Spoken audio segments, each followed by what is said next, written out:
sur Boulevard BD. Aujourd'hui, Hergé ou le retour de l'Indien, une relecture des 7 boules de cristal. 1943, Bruxelles. Hergé a commencé à faire paraître en strip dans Le Soir dit volé les 7 boules de cristal. Ce récit d'archéologie fiction où rien ne filtre de ce qui fait l'actualité d'alors sera repris, colorié et amendé pour se voir éditer un album en 1948 chez Casterman. Dans ce récit, il est question, pour parler vite, du retour de l'Indien. Ce phénomène diffus par le truchement duquel la mémoire, brûlée au fer rouge des peuples amérindiens, remonte après bien des vicissitudes. Les 7 boules de cristal réfèrent à un passé qui ne passe pas et à propos duquel les Occidentaux manquent encore peu ou prou de discernement.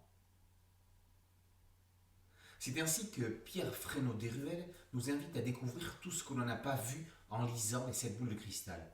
Sous l'aventure du héros à la houppe, l'auteur nous montre tout ce qui y est sous-jacent. De la prestidigitation à la divination, le premier chapitre digresse autour de la scène mythique du music-hall. Le chapitre 2 traite du malheur qui vient, celui qui frappe les membres de l'expédition Sandersarsmut. Le chapitre 3 est consacré à Raskar Kapak, la momie, et à une autre scène mythique de l'album, celle qui en fait la couverture, à savoir la séquence où la boule de feu pénètre dans la pièce dans laquelle se trouvent nos héros. Pierre Fresnaud-Deruel décèle dans la suite un accent théâtral grand guignol. On est dans de la littérature policière surfant sur des volutes fantastiques. Le 4e et dernier chapitre, la course-poursuite, met en comparaison le début et la fin du récit.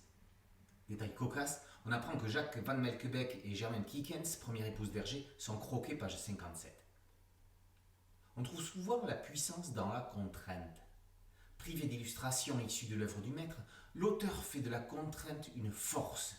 Partant du principe que les cases de Tintin sont ancrées dans les esprits, il illustre ses propos par des œuvres apparentées au thème, tableaux, illustrations, affiches, photographies.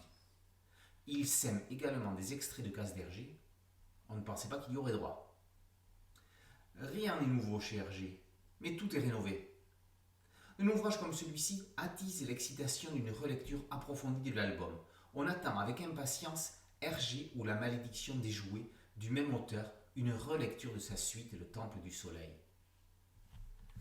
Quand on a fini de lire Tintin, on peut recommencer à lire Tintin, on y trouvera toujours quelque chose de nouveau.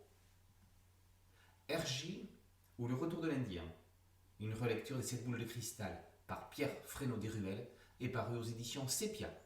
Boulevard BD, c'est une chaîne YouTube et un podcast audio. Merci de liker, de partager et de vous abonner. A très bientôt sur Boulevard BD. Ciao.